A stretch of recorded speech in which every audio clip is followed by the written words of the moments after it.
Why did she look at the baby like that? What? What are her periods doing? What is happening? It's everybody's favorite time of the month. Much better than that other time of the month where we review an episode of TLC's famously entertaining I Didn't Know I Was Pregnant and ruin it with educational commentary. This episode is so good. The delivery part is mind-boggling. She goes through basic training not knowing she's pregnant. Can you imagine? I can't. This episode is kindly sponsored by Grammarly. We'll hear more about them in a minute. 18-year-old Kimberly was always confident about her career choice. She wanted a life in the military. I always told everyone in my family that I was never getting married and never having kids, and that I was just going to be an officer in the military and I was going to be married to my job. But in June of 2005, Kimberly enjoyed a quick romance before heading off to military school. We did use a condom, so kids and marriage were nowhere in the plan. We talk about this in a lot of episodes, but condoms are about 98% effective, which means 2 in 100 people who are using them exactly right, meaning correctly, it's not outdated, they use it every time they have intercourse. 2 in 100 people will get pregnant using condoms in a year. Editing me needs to add in that the number I just quoted is for perfect use, and it's really only applicable in research studies. So for those of us who are just the average typical person, which I fall into, I mean, you might be perfect, I am not. We need to be more okay with like an 87% effective rate. So over the course of a year, 13 in 100 people who are average typical people like me, and maybe you're perfect, I don't know. We need to be okay with 13 in 100 of us getting pregnant. And whether that's an okay rate for you or not is totally up to you, but it is probably higher than 2 in 100 for most of us. So effective, but like all manner of contraception, it does have a failure rate. I left in the first week of August to the military college. The first few weeks was basic training for the military. It was very intense. Get up! I was running at least 5 miles a day total, and did I don't know how many push-ups a day, how many sit-ups a day I did weightlifting. I was very, very physically active. I can't imagine not knowing I was pregnant with how I felt in the first months of my pregnancies and doing something like basic training for the military. That is, I can't even imagine it. That would be awful. I kind of noticed, I was like, she's picked up a little bit more weight.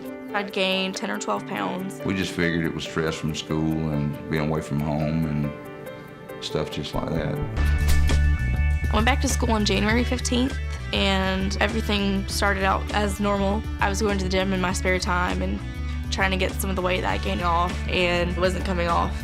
Every time we spoke with Kimberly, nothing had changed. Same Kimberly, no health problems, no medical problems. Periods, I don't know. If she got pregnant in July or so, or August, she'd be over 20 weeks at this point. What are her periods doing? I came home for spring break in March of 2006. I woke up early in the morning with really intense pain in my back.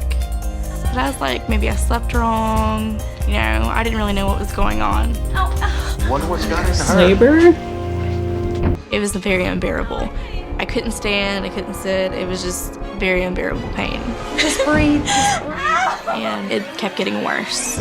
I was really scared because I didn't know what was happening. I would imagine that would be very scary because labor, as we probably know, is not painful experience, even when you know what's happening and you've had time to prepare yourself for it.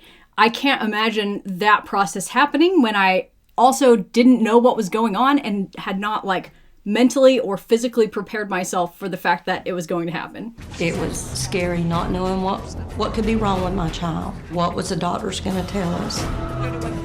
They asked me a bunch of questions about my periods and why are we leaving that out? About sexual activity, and they sent me to have some tests done. Not long after arriving, one particular test result is already back. They're like, yeah, you're pregnant. What? And that almost fell on the floor. And my parents were just like, what? No, there must be some mistake. What is happening in this depiction? I couldn't even focus on what she was saying because this nurse is saying, you're pregnant, meaning the test came back. And now, in the presence of her parents, they are not talking to her about what they're going to do, putting on gloves and putting their hand between her legs. No, there must be some mistake. This is wildly inappropriate. True or false? Most doctors suggest that pregnant women sleep on their backs. The answer when we return.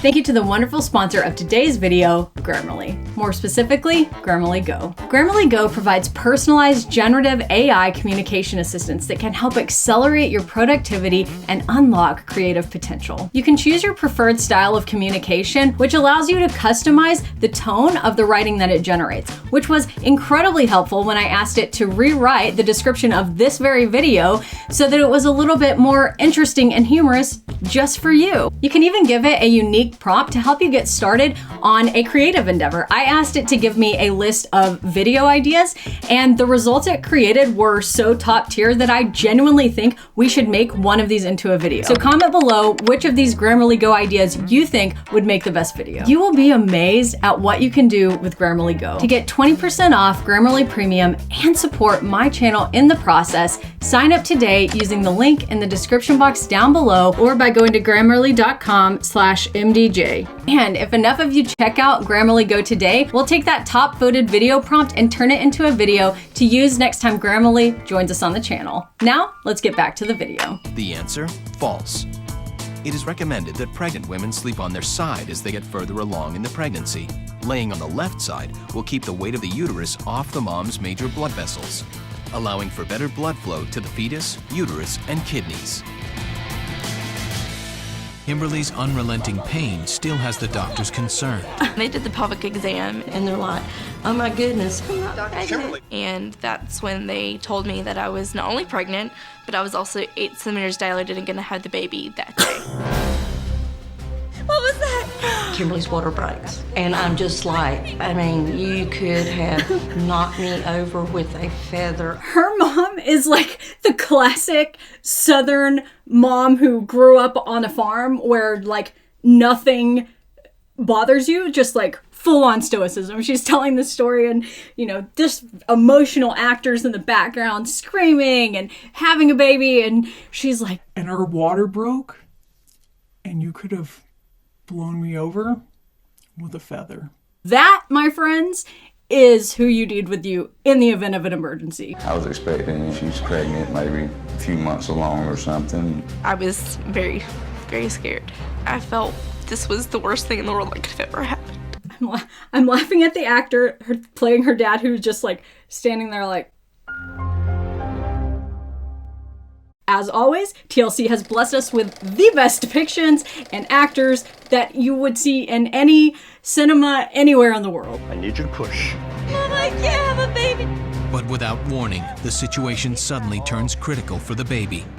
The baby's heart rate wasn't tolerating the pushing. The baby's heart rate dropped 5 to 10 beats a minute. So what the doctor said, we're going to have to do an emergency C-section. I'm interested in why they didn't consider operative delivery like forceps or a vacuum if she's complete and pushing, but perhaps there was something else going on. And they are retelling it from a place of when it happened, having been in a very obvious shock, so who knows. I was panicked. What's happening? My biggest concern was the fact that I had had no prenatal care. I think I say this in every single episode, but you do the best you can with the information that you have. We know that people who get prenatal care are at a lower risk of things like preterm birth and poor outcomes from pregnancy. That being said, lack of prenatal care does not cause these things. It simply puts us in a situation to either prevent them or pick them up. Be kind to your past self who only could do the best that you could, knowing what you knew or having access to what you had. He had been there all that time, and I never knew. I was really concerned for his health. They took him away to do tests. Please smile.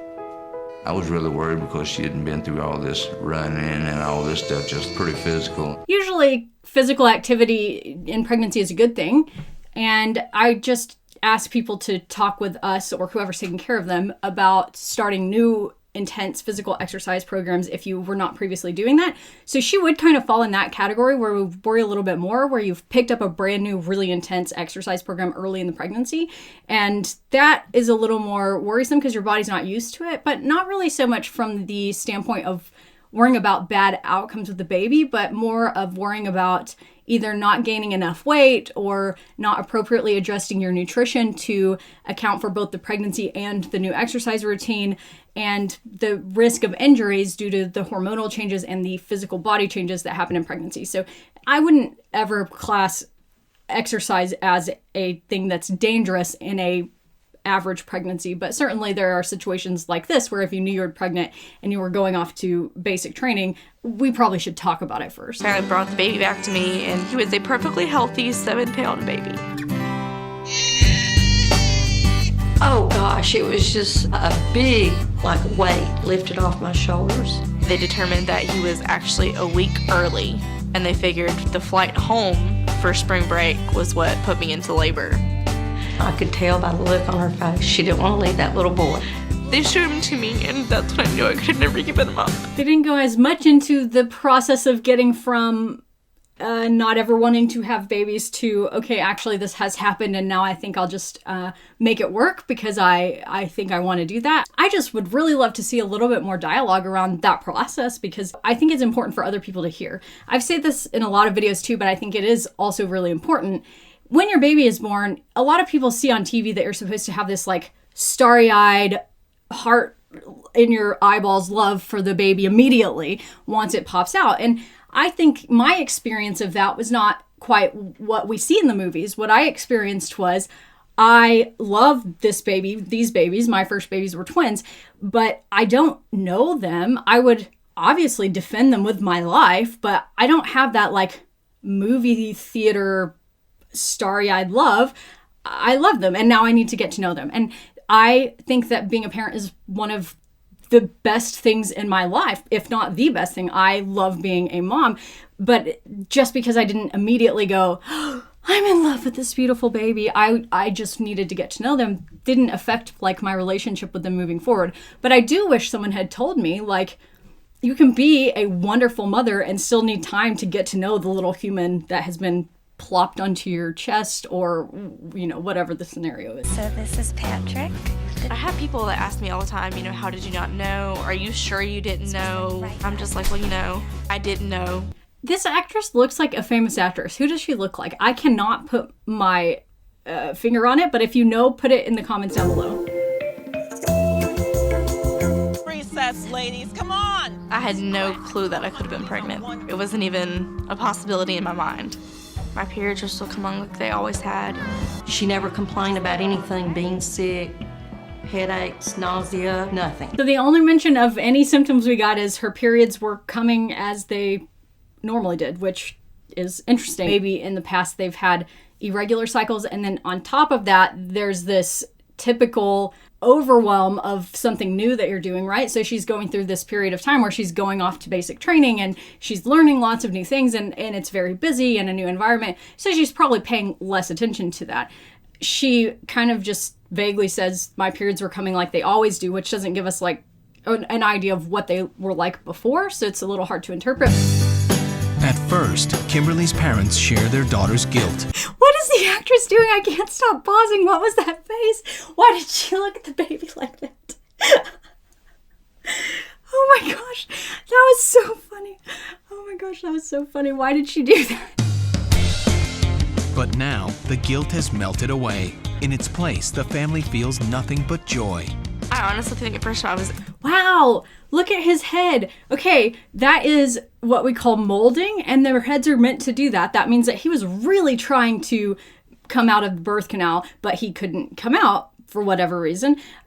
This is really normal for babies to be born like that. Their heads are made to mold like that, and the fetal skull is in separate sections so that can happen safely. But usually if a baby comes out by C-section, they don't have nearly that much molding unless there was a prolonged period of time where there was pushing happening and the baby was just too big or the pelvis was too small or for whatever reason, positioning or something, baby couldn't come out. There must have been something else going on other than just having drops in the heart rate during pushing, only with pushes, that were 5 to 10 beats per minute and then came back up to normal, because that's pretty common and would seem like we could either do a forceps, a vacuum, or just keep pushing for a period of time. But this picture makes me think there must have been a lot more to that part of the story. Just speculating. For some reason, whether it be position or size, this baby just wasn't fitting through the pelvis in the way that it needed to.